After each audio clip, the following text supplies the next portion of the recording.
In 1883, Sir John A. Macdonald, Canada's first Prime Minister, stood before Parliament and made a chilling declaration. He said, "When the school is on the reserve, the child lives with its parents, who are savages. He is simply a savage who can read and write." His solution? To separate children from their families and kill the Indian in the child. This wasn't just a failure of education. It was a state-sponsored system of cultural erasure that lasted for over 160 years. Today, we uncover the history Canada tried to hide. This is the story of the residential schools. The system was a partnership between the Canadian government and the Christian churches. Under the Indian Act, attendance became mandatory. If parents refused to send their children, they faced fines or even imprisonment.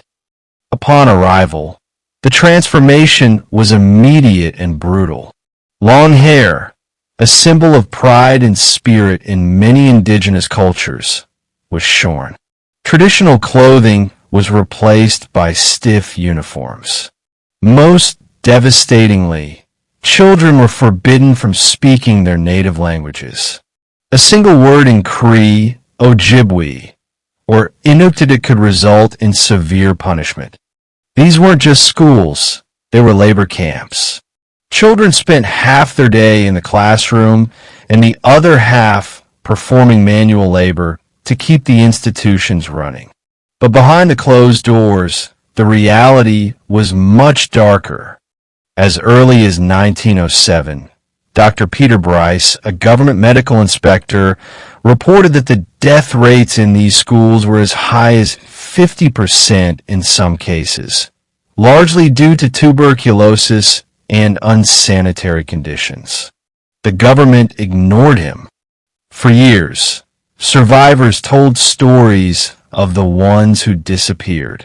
In May 2021, the world finally listened when the Tk'emlúps Te First Nation announced the discovery of 215 unmarked graves at the site of the former Kamloops residential school. The TRC, which spent 6 years traveling the country, officially labeled the system cultural genocide. They identified over 4,000 children who died in the schools, though the true number may never be known. The last residential school didn't close until 1996. This is an ancient history. It is a living wound. But despite the system's best efforts, indigenous cultures did not disappear.